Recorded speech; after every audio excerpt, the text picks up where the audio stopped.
Oh my gosh, and I didn't even have the mic on, so we have to turn that back on. That's how rusty I am on doing a live. But welcome back to the MHP Show podcast. I'm your host, Derek Vickers. We're talking about mobile home parks, anything that has to do with operations, recent deals, the current market. And I got to tell you, I'm glad to be back. I'm glad to be back on a live here. I hadn't done a live in a few weeks, and it's good to be back. I enjoy getting on here and doing these things and talking shop. And believe it or not, if you've ever done a podcast and had to do it by yourself and you don't have a guest, I think the show can tend to be better sometimes. It's good to mix it up, I think. But it's actually harder to do than when you have a guest, because you have questions to ask them and it's a bit easier. But when I do these episodes by myself, there's a bit more thought and preparation that goes into them. And so I'm excited to be here with you guys today. And who knows how long we'll go, but we're going to get into it. And before we do, we have a new entry level program to investing in mobile home parks. We will throw that link in here at some point, but you can check that out if you've seen it come through on Facebook. It's a sick program. It's like bottom dollar cost, and anything that you need to know to have the confidence to get started, you'll learn in that program. And again, we'll throw that link up here. But today, we are going to talk about the key metrics now in 2024 that you need to evaluate before purchasing a mobile home park. Now, I know this sometimes can be different for people and different for whatever your buying criteria is, because people have different buying criteria, and I think it confuses a lot of people, because I talk to people that are looking to get into this business. They're looking to buy their first deal. And when you first start looking at deals, I know there's a bit of confusion on, like, oh my God, how do I tell if this deal is good or not? So and so says they love to do infill. Derek says he hates doing infill. Johnny says he likes doing this. Derek loves park owned homes. Susie hates park owned homes. Like, there's a mixed bag of information around here. But I honestly think, got my buddy calling me here. But I honestly think that, yes, you have to get in and sort of figure out what your buying criteria is. And I think the proper goal to get to is a tenant-owned home mobile home park, which I like. But there are certain factors that we want to look at that I pay a lot of attention to. And you've probably heard me talk about some of this stuff before. So we're going to get into that. I got my coffee here with me today. I hadn't had it today, so it's 1:00 and I'm drinking coffee for better or for worse. So the first thing you got to look for, like, the location is huge. Okay. And you've heard me talk about this, right? You've heard me talk about this. Like, the location factors are so vitally important. It is almost like the location can carry the deal. It's going to determine what your exit strategy can be. It's going to determine a lot of things. It's going to determine, like, so much. And that's why I'm so big on the location. And the old adage that we've all heard, real estate is location, location, location. We've all heard that 60 billion times. It's freaking true. It's true. It is 100% true. And this is so important in mobile home parks. And so when you're looking for this, so we just recently closed a few parks last month. 2 of them were in Lakeland, Florida. So I'm going to explain to you why I look at this market and why I like it, right? And I'm going to give you some other examples here. But I love this market because if you look at where this particular place is on a map, if anybody knows Florida, and maybe I can pull up a map here and just show you. Let's see, Lakeland, Florida. Because this market is actually right in between Tampa and Orlando. It's 45 minutes from Tampa, about an hour from Orlando. It's right on the I-4 corridor here. So let me see if I can pull up this map just to show you. And you're like, oh my God, well, why are you showing me this? And why are you blah, blah, blah? So let me just share the screen here. If we can even do that on here. Let's just try it and see. Maybe you can see that now. Yes, you can. So as we see right there where Lakeland is, why do I like that? Because look how close it is to Tampa. Look how close it is to Orlando. The Tampa MSA has millions of people in it. The Lakeland MSA here has almost, the Lakeland Winter Haven MSA, Winter Haven's like right over here, has almost 1 million people in it. I think it's about 800,000 and growing. Now, I love this because it is expensive to live in Tampa. It is expensive to live in Orlando. And if you're down here, this is essentially Orlando, but this is where you're getting around Disney. It is expensive to live there. So where are people going to go? They're going to go to these places. Someone in Disney could live in Lakeland, essentially, and drive and work there. Someone could live in Lakeland and drive to Tampa and work. So I love where this market is situated here. And so when you're looking at a market, like where is it situated between the cities? Like, is it within an hour drive to a massive MSA? I love that. And I think some people, maybe they look at, oh, if it's 50,000 or more, but I want to be close to the big cities. Dallas, Orlando, Tampa, Tucson, Houston. I like those particular areas. We don't own in those areas yet, but we have actually started to look for deals in those areas. Now, that's not to say, and maybe I'm contradicting myself here, but people do find deals in other areas, right? People do find deals in rural areas. Like, I don't particularly like to buy stuff in rural areas just because of the fact that I know stuff is going to be slower, and you've heard me talk about that before. But we purchase these deals in these areas because where that market is situated is so important, because that market is going to get the pressure from Orlando and Tampa, right? There's going to be population migration there because that area is growing because it's situated right in the middle of these two massive markets where people are moving. It's a red state and it's warm. And, some of the migration has slowed down a little bit in Florida, but not really. Not really. And I think it's going to continue to go that way. It's totally going to continue to go that way. And because of where this is located, the demand for affordable housing in this area is massive. And I don't know if I'm still on my screen here, but let me pull up something else. Because if you look at some of the cities that are around this, let's just take Tampa, for example. I'm going to look this up on best places. And I'm going to go to cost of living here. And I'll pull this up again. I'm going to go to cost of living here. I hope catch every of course, exciting the guy's moment to see which team takes it all the way. With Spectrum and ESPN, places. I don't know if you guys can hear that or not, but it's kind of annoying. Let's talk about anyway. So look, a 2-bedroom apartment in Tampa, $1,700 because it's all about affordability, and you have to be able to afford this tab a great here. place to live. Up near the top of the Well, page, we're just going to boot out of it because I'm sick it's of going to be around 100. listening to this guy. 100 is the national average. In our cost of living index, and this is an index because it compares. There we go. We can shut the guy up here. Okay, so look at this.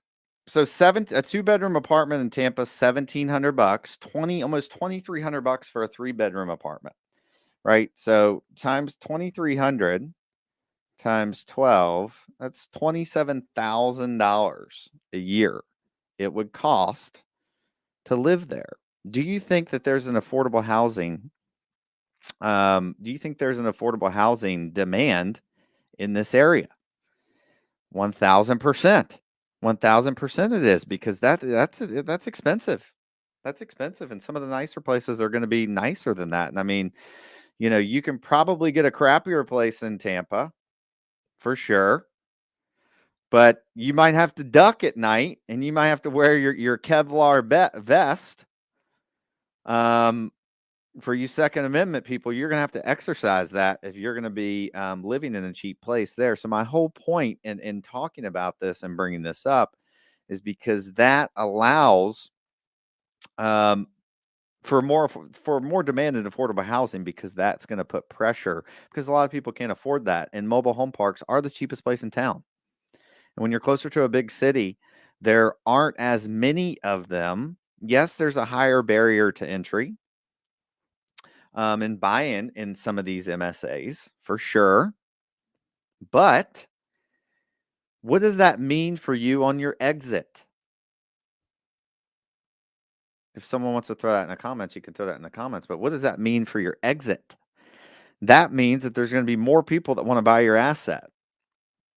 Now, I know this asset class has been getting more popular, so even if you are in the middle of nowhere, you may still get someone that wants to come and purchase this asset. And Mr. Paul said, "Mo money." That's right, dude. Mo money. It's exactly what that means. All right. So look, that's why I'm telling you, you have to do this market thing and really pick what market you're going to be in. And I'm telling you, I like to be around the MSAs where we've got close to 1 million people in them, or it's going to pull and be within an hour of one of those big MSAs. Now, I know there's people that teach, hey, let's purchase, with a 50,000 metro, 50,000 population. Yeah, you could do that. We have just learned with our business model and what we like to do. We like to buy deals where we can double the value of the park relatively fast, at least within a 5-year period. It is easier for us to do that. It's easier for us to give those massive returns to our investors in a bigger market than it would be in a smaller market where I have to raise the rent $10 a year. Okay, it's just harder to do. All right. Also, like, some of this does matter, right? When you're looking to buy in these locations, because we have interest rates that are higher. Interest rates are coming down a little bit. Let's see what the 5-year is here. It is, it's going 3.421, baby. So there's been a shift here in the last month. I mean, the 3 deals that we closed last month, we were in at 8%. A deal we're closing in 2 weeks, we actually locked in at 7.19. So we went down almost a point. And why does this matter? Because this affects your ability to pay for deals. Like, you can't buy a 5 cap. It's kind of hard at higher interest rates. And I'm going to get into some of this on the outlook. I'm kind of skipping ahead here a little bit on the interest rates. But I still think that we have a big, tons of value, tons of investors that still want to get into this space. But as I was mentioning before, your interest rate, they are trending down. Okay, which is good for us, but we will see what the Fed does here coming up. Okay, so again, when we're talking about the location, before I get off track a little bit there, looking at those things, the population in the 2-bedroom apartment is so indicative of, how strong the market is going to be, and really what you can get in lot rent, because the typical rule of thumb for that was like, hey, 50% of the 2-bedroom apartment is what your lot rent should be. And it's pretty close. It's pretty close. Maybe in some markets it can be a little bit higher, but it tends to work. One thing I'll tell you, when you're trying to figure out a location to buy in, nothing beats going there. Nothing beats going there. I can go to any location, and within 5 minutes of being there and driving around, I can tell you if it's somewhere I want to buy. I was visiting Myrtle Beach, South Carolina last year. We don't own anything in Myrtle Beach, in that area. I used to live there, actually. Partied a lot in college there. but the market was active. Like there was a lot of stuff going on, like around the Grand Strand. If you know that area, like there's a lot of stuff going on there, and you can just feel it. It's like it's an alive market. We also went and looked at a market. It was in Mobile, Alabama. Decent market if you look at the numbers, but if you go there, it's just like it doesn't have that, it doesn't have that vibe. It doesn't have that vibrancy that I like when I'm purchasing a mobile home park. So a lot of this is feeling too. But you have to go drive the market to understand that. Okay. So when we're talking about these metrics, we just talked about the location. Like this is super important. Again, you got to figure out which locations you want to buy in. But now as we're coming into 2024, cap rates and interest rates. I got a little bit ahead of myself a second ago in talking about interest rates. But are cap rates compressing still, or are they going up? Well, it just depends. If you have the guy who has owned the park this is a perfect example of the deal we're buying right now in Orlando. This guy has to sell for one reason or another. He hadn't really disclosed it to me, but I think, there's some issues going on in his life or whatever, but he has to sell. So we're getting this deal at a great basis. He had to sell. The guy I talked to 2 days ago wants a 4 cap. He doesn't have to sell, because if that guy that was asking for a 4 cap at his price, if he had to sell, you can almost freaking guarantee that he's going to come down on the price, because no one's going to pay a 4 cap for this asset. And if he finds someone who would, please let me know, because I'll crank off all of our stuff today at a 4 cap. Right. So I think it's not a matter of a general market thing. Cap rates are compressing or they're expanding. I think it just depends on the situation. I think it depends on the situation of the seller, because the guy who does not have to sell, the guy that does not have to sell, he's going to still say it's a fucking 4 cap, right? He's going to say, yeah, I'll sell. I'll sell. Sure. Pay me a 3.5 cap, right? But the person who has to sell, that cap rate on what their financials look like will have to expand, because otherwise the deal's not going to get done. Unless you're crazy and you just got a bunch of you're super liquid and you just got you got hot money, right? But you still need to be prudent in what you're doing. So I don't think we can sit here and say that there's a consensus that cap rates are expanding or contracting. I think it's just a matter of what is the reasoning for selling. And you still have unreasonable people out there. I'm sure you've looked at deals on the websites. You've gotten emails from brokers on deals, and some of them are, probably not sellable. Maybe some of them are, right? So we'll see. We'll see what happens here. And we're talking about interest rates on this particular topic here too, like how this is sort of affecting your ability to finance deals. I'll give you a perfect example. So the deal that one of the Lakeland deals that we just closed, the owner's financials were terrible. Mom and pop, surprise, surprise. And we didn't know this until the end. We ended up getting only about 50% leverage on this deal. Of course, we didn't know this until the 11th hour, whether that's my fault or other people's fault, whatever. We still got the deal done. I had to come in and fund some extra there. But still, right? Like in 2021, when we were looking at deals, the banks would consider like, hey, they would look at your pro forma and be like, okay, this is what you're going to do. And they would sort of take that into account to a degree. Now they're not. It's all based on historicals, in my experience. Maybe some people have experienced otherwise, but what we have seen dealing with lenders here, that they are looking based on historicals. They're just a bit more conservative than they were. We had deals, I still don't know how we got financed in 2021. They were just taking our track record and our ability to turn these deals around. I was like, yeah, I trust that these guys are gonna do the right thing. I trust that they're gonna do the right thing. So it's definitely the interest rate environment definitely makes it a little bit difficult to get these deals financed right now, because you see the situation in Florida a lot of time. Like, if you know the market, you know that a specific price per pad is a good buy in that market. This Lakeland deal that we had, it was about 40, I think 46 a pad. That's a great deal in that market.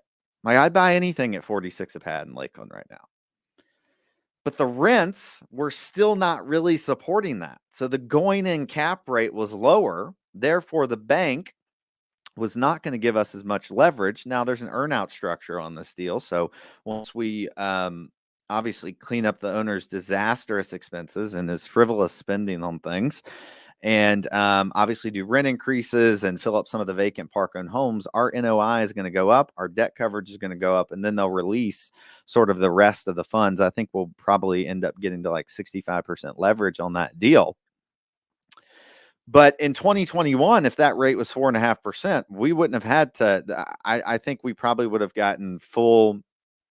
The bank probably would have released the full amount of the funds at closing, right? So yes, interest rates are impacting your ability to do that. I still see people looking at deals and like, yeah, I'm gonna have to put 25% down or 30% down. Dude, I wouldn't count on that right now. I wouldn't count on that unless you got a smoking deal. The deal we're closing in 2 weeks, we actually are getting 70% LTV on this deal, because the deal underwrites really well, because we have other parks in the area and we have high lot rents in those markets, so the comps are there. But I would just be careful when you're looking at deals, because you may have this happen to you like it happened to us. We had to bring an extra, I think, 150 grand the closing after we'd already raised all the money, and I had to step in and handle it. It was a blind side, and it sucks, but it is what it is. It is what it is. And then in this deal that we're about to close, me being super conservative after that happening, of course, we're actually, we raised more money than we've needed on this deal. So, again, just be cautious. Just be cautious when you're going in those deals and trying to figure out, hey, this is the amount of money that we need to bring to close this bad boy. Okay. Now, rent growth. Rent growth. Is there rent growth happening right now in mobile home parks? And I'll get into why I'm talking about this right now. Yes, there is. Maybe not 2020 or 2021 rent growth, because we've actually seen in some of our markets, Orlando and Tampa, that multifamily rents have actually started to level out and or come down slightly. Now, does that mean mobile home park rates are going to go down? I don't think so. I don't think so at all. Now, you may have to do more modest. You may have to keep, 3 to 5% increases every year. You probably wouldn't be able to go over that. Maybe less. Maybe you don't, right? Maybe less. But because we're affordable housing, because it's scarce, because they're difficult to build, why all of us that tune in here, why all the people that I talk to love mobile home parks, is because of these underlying factors, right? We've got the high demand and low supply aspect of the asset class is massive. So I still think we will see steady rent growth. And I still think that we're seeing that. Operators I've talked to are still doing rent increases every year. And look, let's just get the cow out of the bag. People talk about, oh my gosh, the rent increases in mobile home parks. God, you're just such an evil person. That's freaking bullshit, dude. Like, most of these parks, dude, one of the parks that we just bought in Lakeland, a different one than we just bought. If this park if we had not purchased this park, I freaking guaranteed you the county would have shut this freaking place down. I guarantee you. Like, it's a disaster. It's a disaster. So we're going to come in and spend $75,000 on the roads. We're going to paint and skirt the houses. It's like $200,000 of CapEx into the property. And yes, rents will have to be increased to do that. Right? But otherwise, this park would be gone. And there's 30 units in this small park, and these families would not have a place to go. So,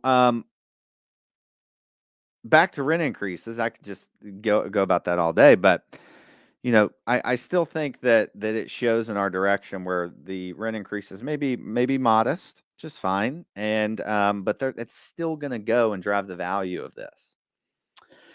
Also, when I've been looking at investors now coming in to buying and getting people to invest in deals now, there is increasing interest, if not. There's definitely increasing interest in people investing in this. And the people that don't, I just don't think they understand the asset class, because that underlying supply and demand factor, couple that with you buying in a strong market, is massive. So in this part, when I talked about, interest rates and cap rates, so you do have to take this into consideration when you're looking at a park, what the in-place cap rate is, but you also have to put some future into it. Nowadays, because prices tend to be higher, I haven't seen, look, there's deals that pencil with the in place, right? But it's not as appealing if you don't factor in, like, okay, we're going to be able to take rents here, we're going to be able to fill these parking homes here, we're going to build back for utilities here. So we need to look at it from that perspective, because if we just looked at the deals based on the in place, what the numbers are doing based on what the seller's doing, like, I don't think you'd ever buy anything right now. I just don't think you would. I mean, the last 3 deals that we've closed on the owner's numbers,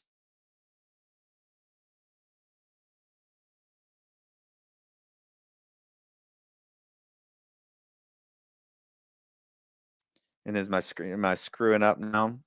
My camera go off? Fuck.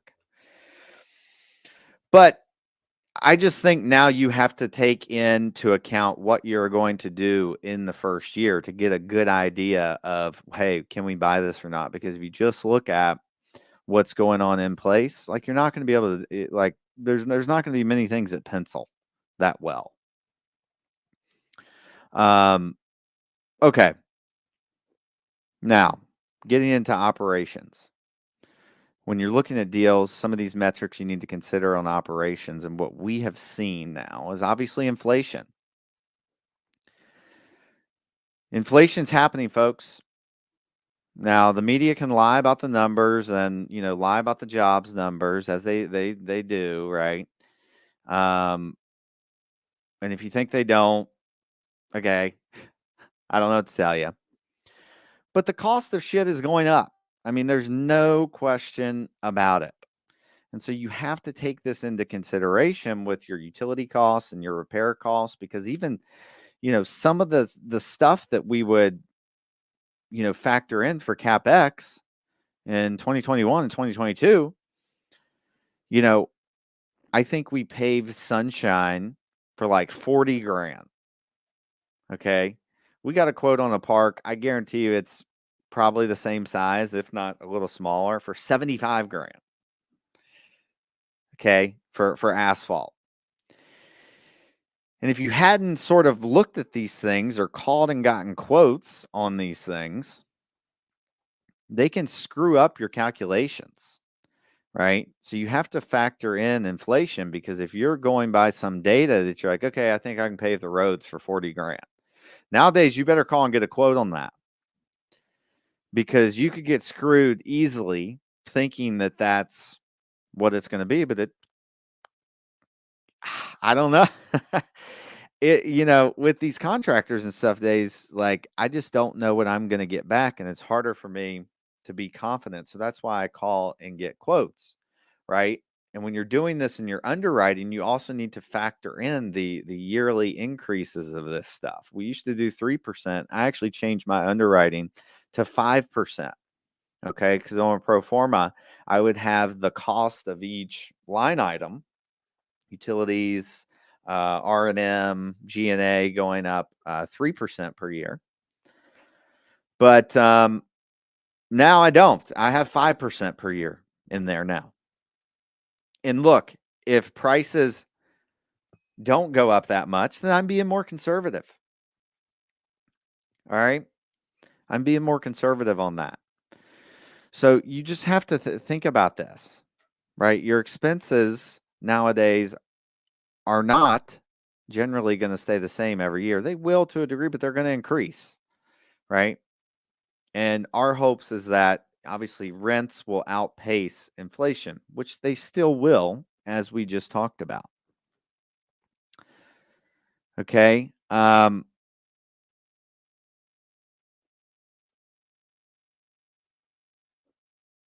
Okay. Well, the next thing here, this is one of the biggest things when we're talking about this, talking about the future of mobile home parks, regulatory changes. This is definitely one of the things that scares me the most about this asset class, because the crazies in Washington, D.C., who knows what they could pass? They could pass some national rent control. They could pass some other crazy thing, which they've already done in places, that could severely impact the value of this asset class. I don't know if they'll do that. Maybe they will, maybe they won't.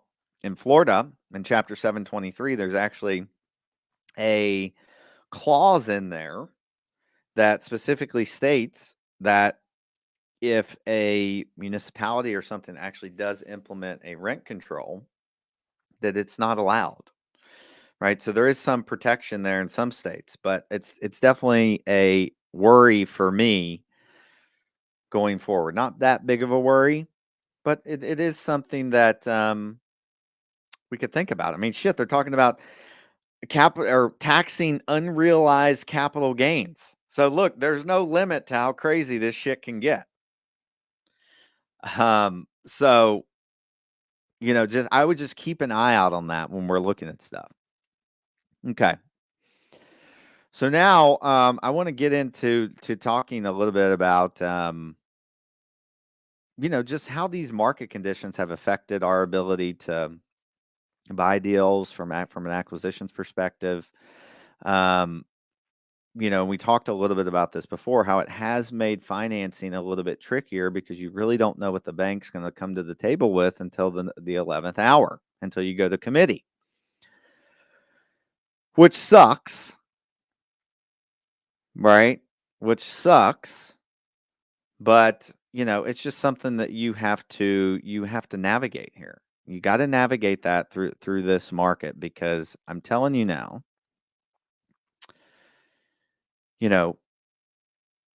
now is a great time to buy.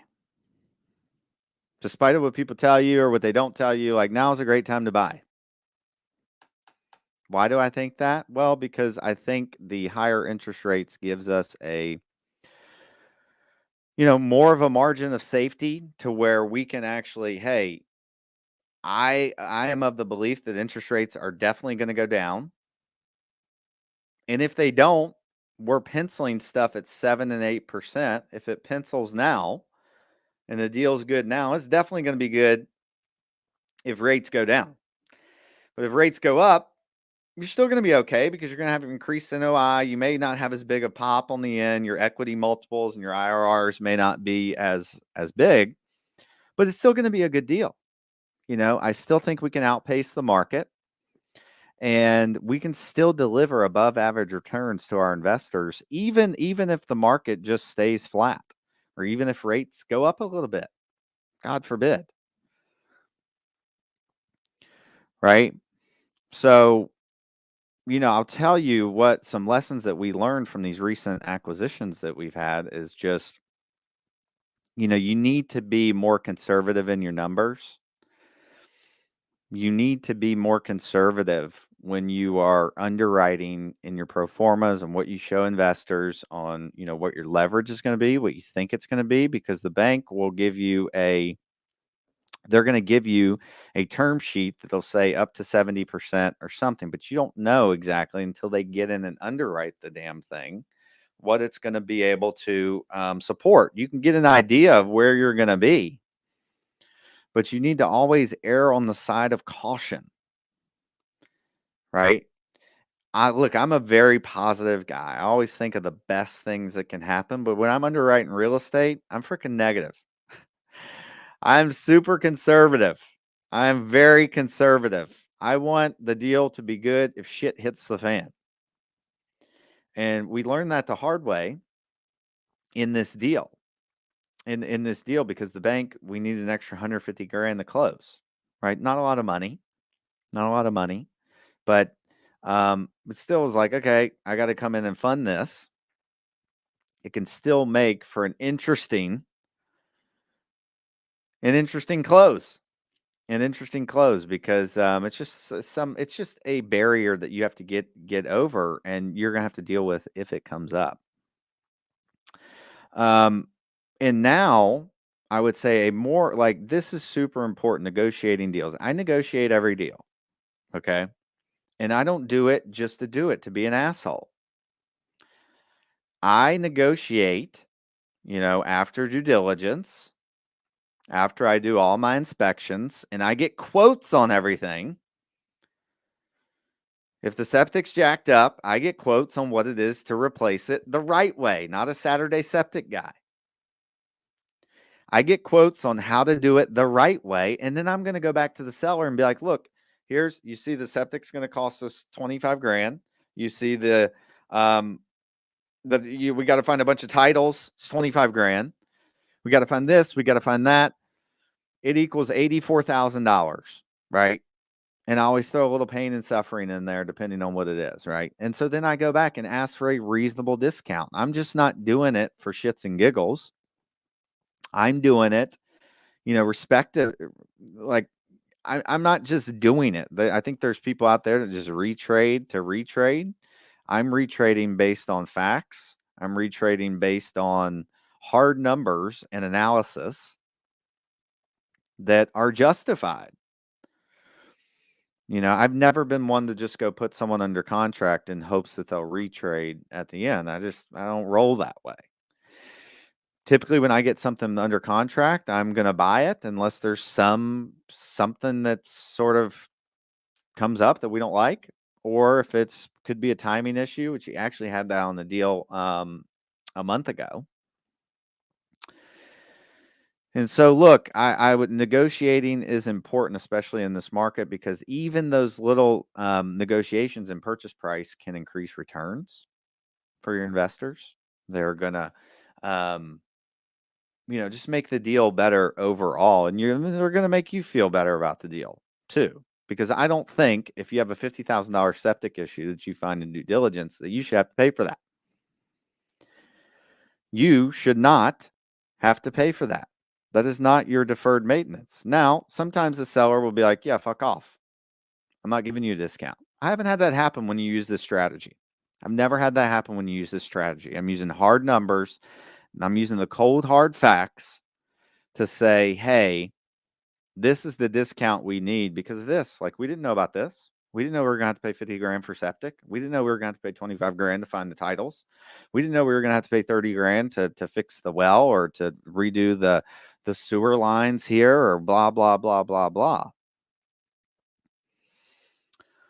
So negotiation is important. Negotiation is important at the end, and you have to do it the right way. All right, so as we're rounding up here to the end of the show,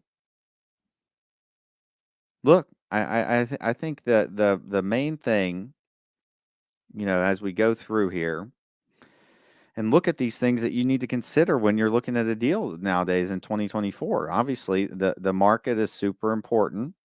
Even in 2021, 2022, whatever year it is, the market was important. So the location matters. And in fact, you should probably find the location that you want to buy in before you even, start, right? That should be one of the first things that you do.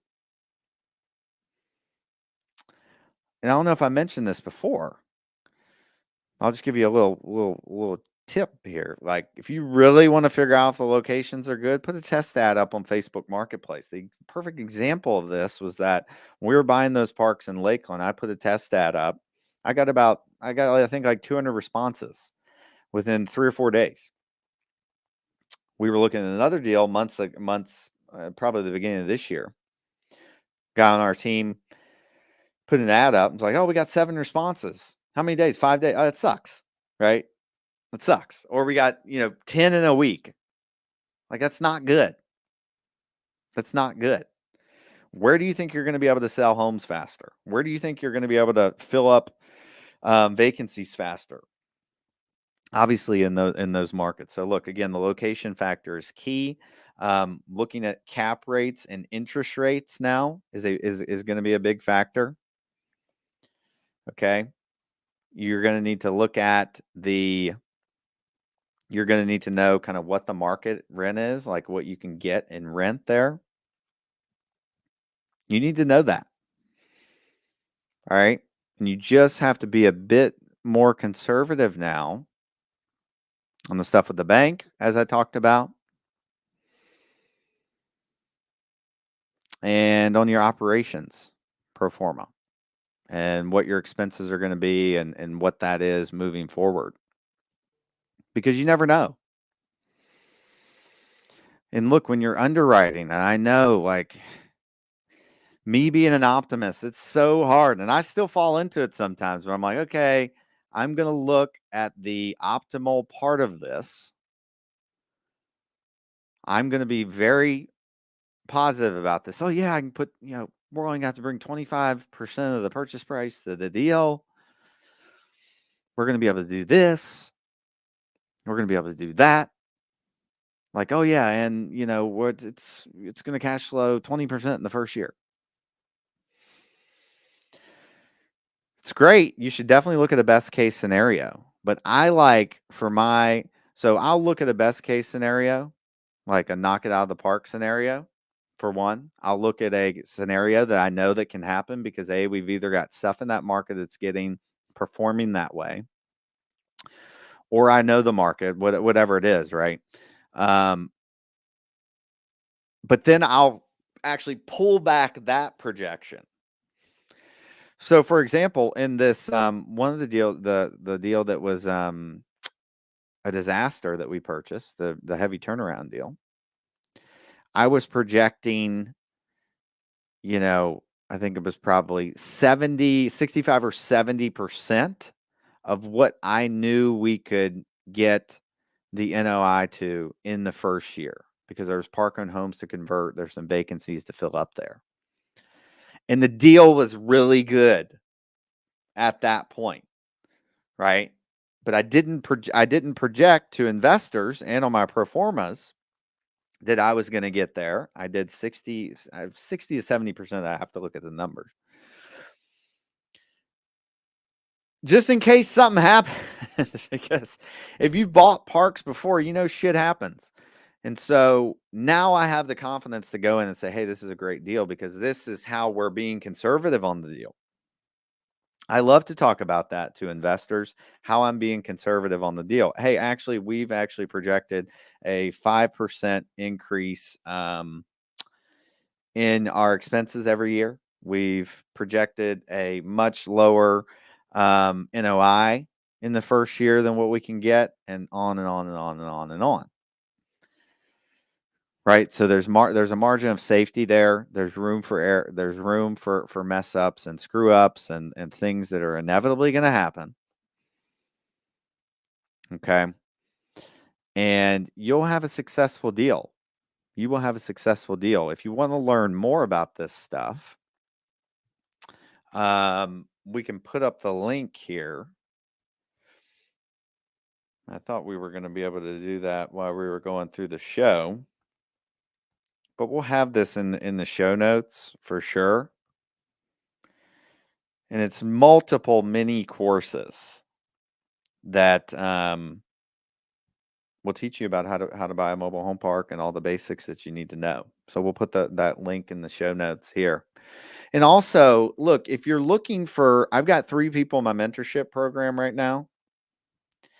And if you're looking for the hand holding that you need, if you're looking for the no bullshit, like I literally take all the bullshit data, pull it out, and say, hey, these are the things that we need to know to get you a deal under contract. Like that specific, the mentorship program is specific to like, we will find a deal in this time frame. Now, if you don't do anything, we won't find a deal. But hey, these are the things you need to do. We don't need to worry about what our process is for, pumping septics when a septic's overflowing. We don't need to know about that shit right now. We need to get a deal. We need to get you a pipeline of deals and start putting out offers on these things. And so I'm there with you every step of the way to talk about deals. I'm your freaking, you can call you like people in this program call me like anytime. Hey, is this deal good? We're going to underwrite deals together. We're going to make sure you're confident and you're making the right decisions. And so it's great. It's a no BS, like, hey, these are the things that we need to do to get a deal. So if you really want to get a deal, you can reach out to me because we have a spot opening up in that here within the next few weeks. I can only do a few of those at a time. So be happy to talk to you about it. Would love to set up a call. You can shoot me a message on social media. And also, if you are if you're a passive investor and you'd like to talk about potentially getting on our investor list at Victory Capital, you can send me a message at I'm Derek Vickers 885 on all the social media platforms, or you can email me at derek@victorycapital.com. Would love to chat about your investment goals and see if our deals fit your criteria. We've got a lot of deals in the pipeline, and it's going to be, I think, a big close here to 2024. So if you reach out to me at derek@victorycapital.com. And look, if you like the show, I know I go all over the place sometimes. I get it. But I've gotten good feedback from people. They love the show and they love what we talk about. And I try to be as real as possible. I don't have this social media veneer on where I'm like, oh yeah, I'm just me. So if you want to be a part of that, please let me know. You can email me at derek@victorycapital.com. We'll have some links in there. And, if you didn't catch this now on the live, we'll be on Monday. It's a crazy world out there, folks. It's a crazy freaking world out there. Don't get stuck in the politics. Okay. This is the reality of the situation. Sometimes I do. I get a little like, oh yeah, political. This is reality. You need to get as wealthy as possible. You need to get out there and build your wealth. And mobile home parks is a way to do that. You need to build your wealth because once you get wealthy enough, the rules don't apply to you. Let's just be real. The rules don't apply to you. So look, that's what I want to help you do. I want to help you create financial security for you and your family. I want you to create generational wealth. You can do that in mobile home parks. I'd love to help you. I'd love to show you the way and show you exactly how I build up a sizable portfolio in a short period of time. You can email me at derek@victorycapital.com. And we will see you all next week on the MHP Show. Peace out. Peace.